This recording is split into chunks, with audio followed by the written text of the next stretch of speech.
নমস্কার, 24 ঘন্টায় স্বাগত। রাত 9টা মানে দিনের সেরা বাছাই করা খবর নিয়ে শুরু করি পেজ ওয়ান। আজ পেজ ওয়ানে আপনাদের সঙ্গে আমি পূজার সঙ্গে আমি রয়েছে অনুষ্কা। আপনাদের প্রথমেই জানাবো, আগামী মাসের মধ্যে প্রাথমিকের নিয়োগ প্রক্রিয়া সম্পন্ন হতে চলেছে এমনই খবর পাওয়া যাচ্ছে।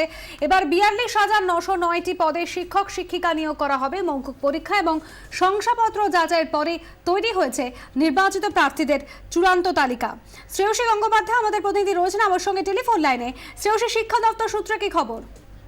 শিক্ষা দপ্তর সূত্রে যেটা জানা যাচ্ছে যে এই সপ্তাহ অথবা আগামী সপ্তাহের মধ্যেই কিন্তু এই যে যারা নির্বাচিত হয়েছেন যে সমস্ত প্রার্থীরা, তাদের যে চূড়ান্ত তালিকা তৈরি হয়েছে সেই তালিকা প্রকাশ করার চেষ্টা করা হচ্ছে। এই সপ্তাহে অথবা আগামী সপ্তাহের মধ্যেই সেই চূড়ান্ত তালিকা প্রকাশ করার চেষ্টা হচ্ছে এবং তারপরে আগামী মাসের মধ্যে যে নিয়োগ প্রক্রিয়া, অর্থাৎ প্রায় 42,909টি শূন্য পদের জন্য এই নিয়োগ প্রক্রিয়া শুরু হয়েছিল। ফলে সেই নিয়োগ প্রক্রিয়া আগামী মাসের মধ্যেই শেষ করা হবে বলে জানা যাচ্ছে। তবে সব পদের ক্ষেত্রে কিন্তু প্রার্থী পাওয়া গেছে বলে এমনটা জানা যাচ্ছে না। বিশেষত সংরক্ষিত বিভিন্ন পদের ক্ষেত্রে কিন্তু সমস্ত জায়গায় প্রার্থী পাওয়া যায়নি, সেরকমটাই জানা যাচ্ছে। যদিও চূড়ান্ত তালিকা প্রকাশিত না হলে সেই বিষয়টা পরিষ্কার হবে না।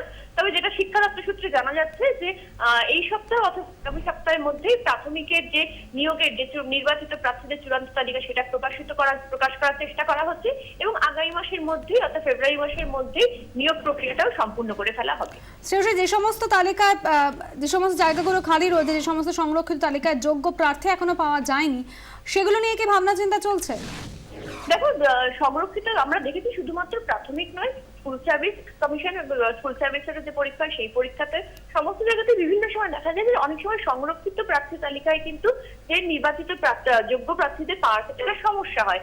ফলে সেই জায়গা থেকে দাঁড়িয়ে সেই যে নিয়ম রয়েছে সেই নিয়ম অনুযায়ী সেই পদগুলো খালি থাকে।